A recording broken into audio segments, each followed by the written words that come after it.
Hello, welcome back, my favorite movement enthusiast. If you want to learn how to do the front split and if you don't want it to take years, then this video is perfect for you. We'll go through every single exercise that is going to increase the speed of your front split routines, as well as add the exercises necessary for you to advance even faster, so you too can bust out a front split at any moment. If you're ready, let's get right into it. Now, I want to start by addressing two major points that are going to help you immensely when it comes to your front split routine. Number one would be working on your strength, specifically on the strength of the antagonists of the muscles you want to be stretching. So while we're working on our hamstrings, so the backside or the posterior chain of our legs, we want to make sure that we strengthen the antagonists, our hip flexors, our quadriceps, to get us deeper into a stretch. And I'm going to show you how in a minute. As for point number two, that would be relaxation. You have to be able to completely relax whatever muscle you are working on. And for that specifically, we're going to go through two techniques that are going to advance you even more. With that said, we can finally get into the exercises themselves and go through them step by step. Now, you will notice that almost all the exercises we will be doing will be dynamic exercises, and there is a reason for that. We can not only increase our range of motion when it comes to dynamic exercises almost with every single repetition, but we can also use it to include multiple muscle groups as well as more strength related to the exact muscle groups we want to work on. So our starting position for our first exercise will be seated on one foot, one leg, completely extended. Now, if you're struggling with balance from your core, then you will have to bring your hands down towards the ground and help yourself out during the movement pattern. However, if you don't, we'll start seated like that, upper body fully upright. Now we're going to switch between lengthening our hip flexors on the left side, as well as sitting back and strengthening our hip flexors as well as our quads on the right side by raising our legs. Now that seems like overkill. You're gonna understand why we do this once we get into reciprocal inhibition. So we're gonna push forward, lengthen our quadriceps, lengthen our hip flexors, and even work on our ankle mobility through ankle flexion and extension. And once we've had it, we're gonna move backwards and elevate. You're also gonna need a lot of core strength for this one. The more you raise your leg and the more you pull in your toes, the more you're gonna have an active stretch in your posterior chain. Stretching in the anterior chain on the left side, stretching in the posterior chain on the right side, but also strengthening on the left side. Not to mention that when we are here, we're also working a little bit on our glute strength as well as our spinal erectors and our hamstrings as well. I look like I've been fighting a Yeti here. I'm full of hair. So why did we talk about the strength aspect? Because of, as I mentioned, reciprocal inhibition, your body's ability to relax a specific muscle whenever you flex its antagonist to save you from injury. Whenever I flex my quads, my hamstrings have to automatically relax. The same goes for every single other muscle.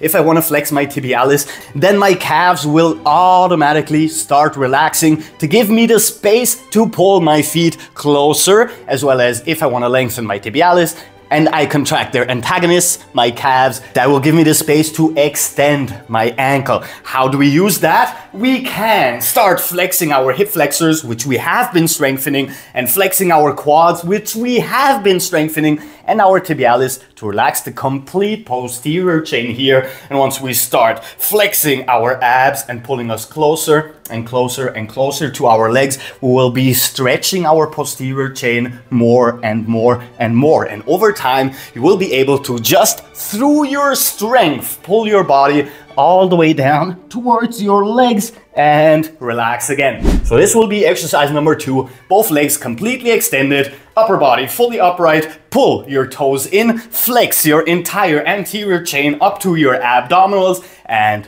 pull down and release. Pull down and release. We don't want to touch our toes. We don't want to pull with our hands. We want to use our anterior chain through flexing it to pull us into a stretch, relaxing it to let go of the tension.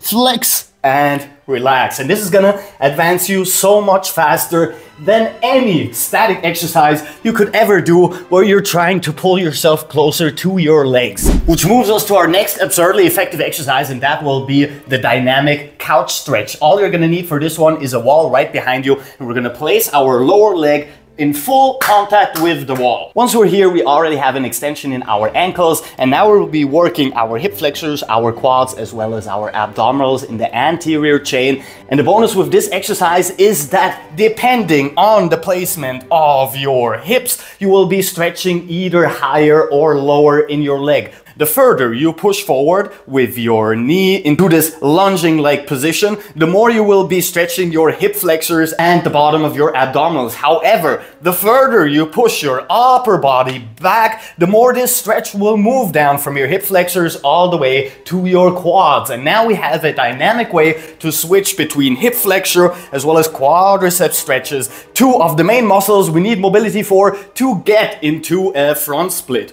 And we're not just pushing mindlessly, we are actively flexing our quads in the extended leg, and we're flexing our glutes and our spinal erectors once we push forward. So once again, we have that strength aspect that helps us relax the antagonists of the muscles we are working on. Now we can get into our first standing exercise, which will start in, once again, somewhat of a lunging position. One leg in front of the other, both legs completely extended, and we're using this exercise to switch between stretching our hamstrings in the front leg to stretching our calves in the back leg.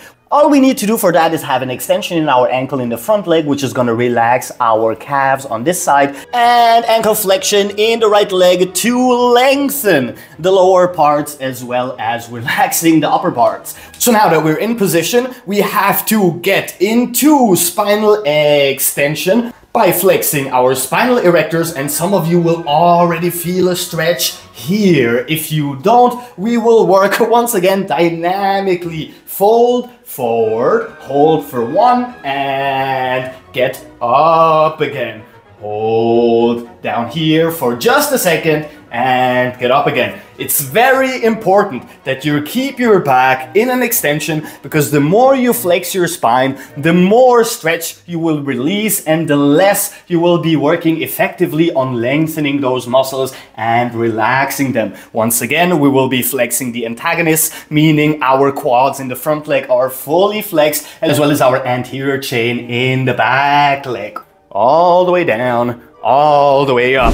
Now we're still missing a little bit of glute as well as hamstring flexibility, and as a bonus, once again for this exercise, we'll work on our hip flexors once more. So every single exercise of these will target almost every single muscle we need for the front split, and this time we're gonna get into a pigeon starting position, which means left foot right in front of our right knee and bring that leg all the way down if you can. If you can't, it is absolutely acceptable to have your knee up here, and over time you can start pushing it deeper and deeper down into that stretch. Once our leg is in full contact, now we start pushing our pelvis down deeper and deeper to get closer to the ground. Now we're opening up our glutes, the outside of our legs, the inside of our hips, and we have even a little bit of knee mobility as well. We will work this exercise dynamically. You can either bring your hands behind your head if you do have the strength. If you don't, or if you're scared to do the exercise for the first time, then you can have your hands on the ground.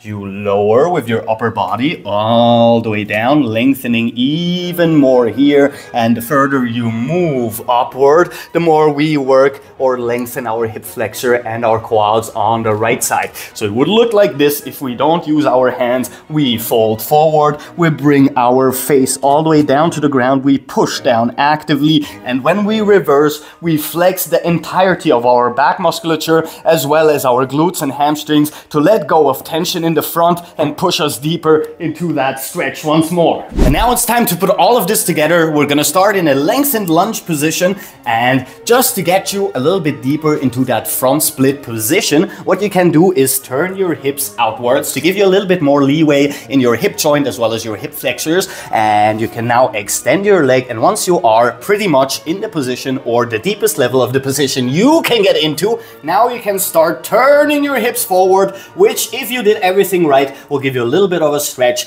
in that deep position you're already in. Once we are at the very lowest point we can get into, we're gonna start the whole relaxation and breathing thing, meaning breathing in, and then when breathing out, we want to relax the tiniest bit into that stretch. Breathing in once more, And when breathing out, we want to relax a little bit more into that stretch. Breathing in.